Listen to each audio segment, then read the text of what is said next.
Assalamualaikum warahmatullahi wabarakatuh. Sebelumnya kita sudah mengetahui posisi, persamaan posisi dan juga persamaan kecepatan untuk robot beroda. Lalu kita akan mencoba meninjau satu roda pada robot beroda ini dimulai dari titik P ke rodanya. Nah, jarak antara P sampai rodanya ini ada L. Jika kita batasi hanya satu buah roda saja yang ditinjau, maka kita akan masuk ke materi selanjutnya. Materi kita selanjutnya adalah wheel kinematic constraint. Yang pertama, kita tinjau untuk jenis roda fixed wheel. Fixed standard wheel berarti rodanya ini kondisinya tetap. Ketika misalnya terdapat sudut beta yang merupakan sudut yang dibentuk antara roda dengan garis L.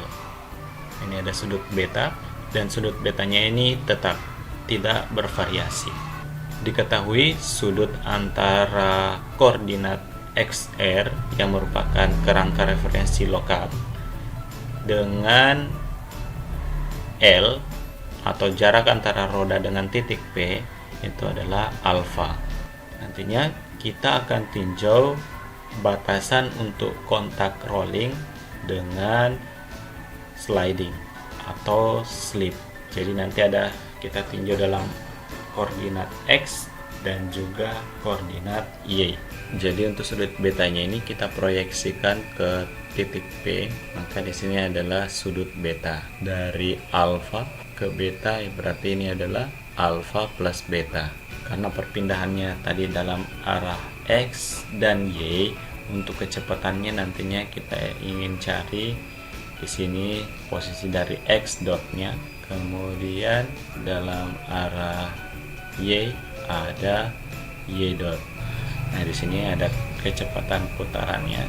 Kecepatan putaran pada robotnya itu theta dot. Sekarang kita tinjau kecepatan yang ada pada roda. Di sini ada kecepatan V jika R adalah radius roda dan P dot adalah kecepatan sudutnya, maka kecepatan di roda ini adalah V sama dengan R dikali P dot. Kemudian adanya kecepatan putaran di titik P sebesar theta dot, maka nantinya kita cari besarnya kecepatan yang ada di titik A. Tentunya kecepatan di titik A ini tegak lurus terhadap L atau dari titik A ke P. Arahnya sesuai dengan arah theta dotnya, kemudian persamaannya theta dot dikali dengan L. Tentunya untuk menentukan theta dot dikali L, jika kita tinjau dalam arah X dan Y, maka ini adalah theta dot L dikali sinus beta, sedangkan ini adalah theta dot L dikali dengan cos beta. Sekarang kita akan mencari besarnya X dot. Kita ketahui bahwa sudut yang terbentuk di sini adalah alfa plus beta. Jika kita tinjau dalam dua koordinatnya, jadi ini adalah X dot cos alfa plus beta, sedangkan di sini X dot sin alfa plus beta. Untuk Y dot ini adalah alfa plus beta, kemudian sehingga kita bisa menyelesaikan ini adalah Y dot sinus alfa plus beta, sedangkan di sini adalah Y dot cos alfa plus beta. Setelah kita menentukan komponen-komponen kecepatan yang ada dalam koordinat baik itu XR maupun YR, kita akan menjabarkan batasan dari kondisi rolling maupun sliding. Untuk kondisi sliding, kita masukkan X dot dikali dengan sinus alfa plus beta. Karena di sini adalah kerangka referensi lokal, maka dituliskan di sini x dot r. Kemudian kita masukkan nilai y dot karena arah panahnya berlawanan dengan x dotnya, maka di sini nilainya minus y dot cos alfa plus beta sama dengan x-nya, x dotnya di sini y dot r karena dia berada pada referensi lokal. Selanjutnya kita masukkan theta dot L dikali cos beta. Arah panahnya berlawanan dengan x dotnya, di sini nilainya adalah minus theta dot kali L cos beta sama dengan R dikali P dot. Jika kita buat dalam bentuk matriks, kita keluarkan x dot r, y dot r, dan theta dot, hasilnya sinus alfa plus beta minus cos alfa plus beta minus L cos beta. Kemudian matriksnya dikalikan dengan x dot r, y dot r, dan theta dot sama dengan r p dot. Nah, untuk x dot r, y dot r, dan theta dot itu merupakan kecepatan q dot r untuk kerangka referensi lokalnya. Jadi kita bisa tuliskan sinus alfa plus beta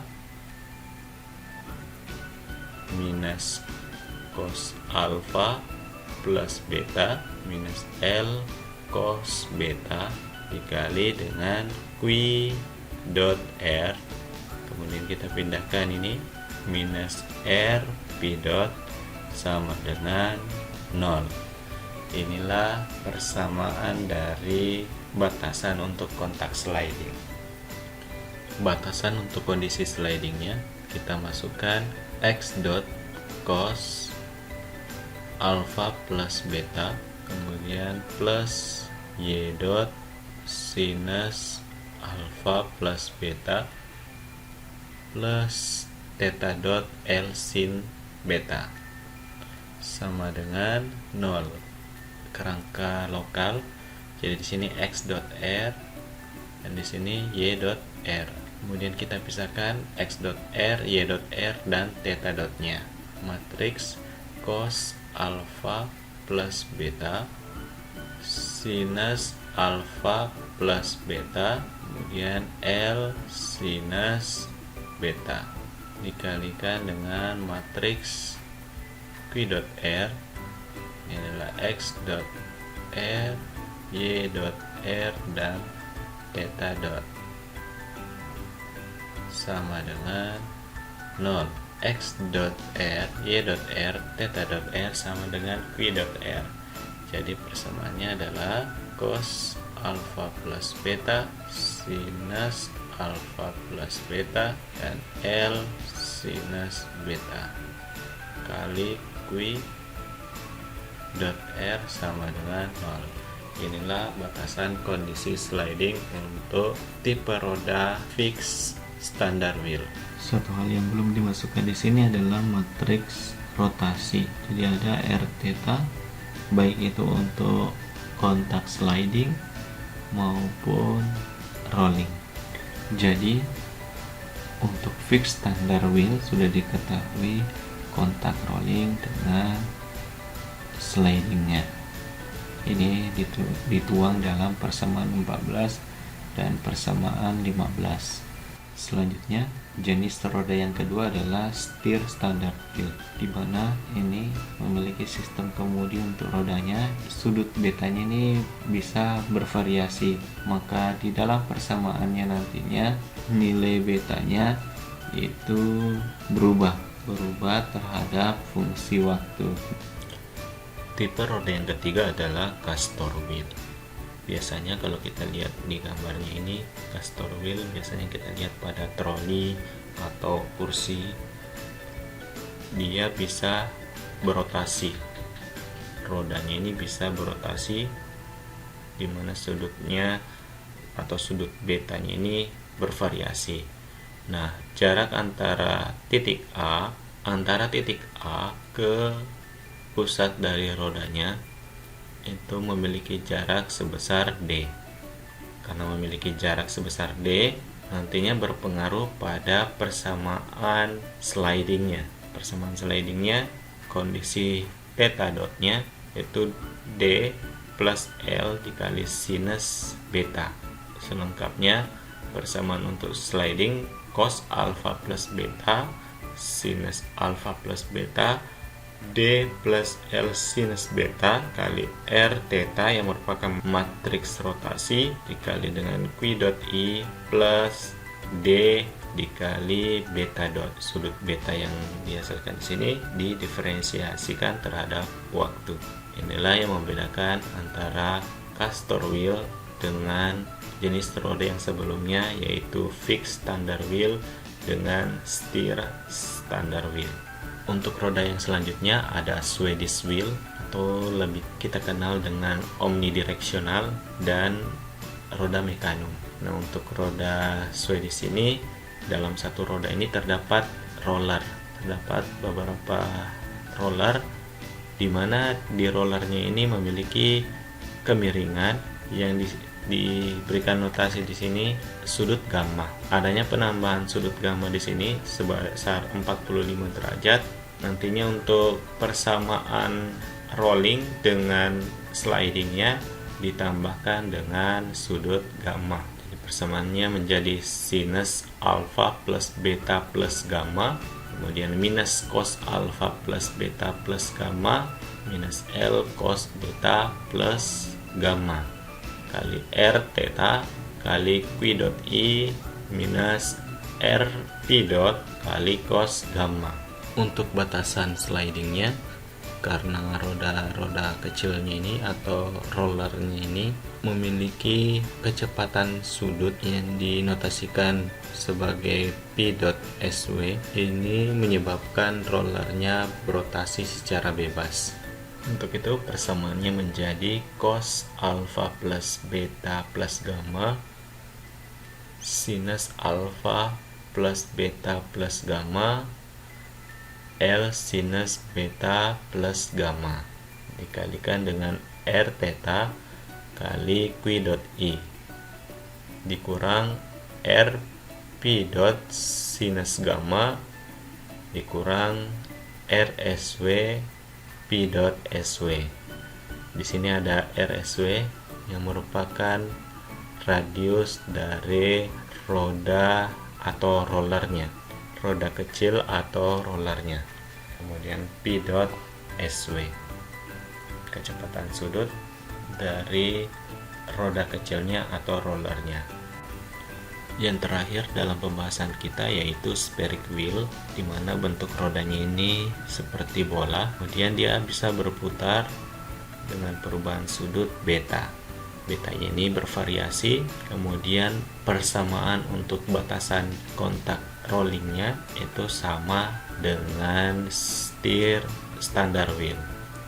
Itu persamaannya sinus alpha plus beta minus cos alpha plus beta minus L cos beta dikali dengan R theta kali Q dot I dikurang R P dot sama dengan 0. Kemudian untuk slidingnya itu sama juga dengan steer standard wheel, cos alpha plus beta sinus alpha plus beta kali L sinus beta kali R theta kali Q dot I sama dengan 0. Itulah beberapa jenis roda dengan batasan kontak dari sliding maupun rolling. Demikianlah pembahasan kita kali ini. Saya akhiri. Assalamualaikum warahmatullahi wabarakatuh.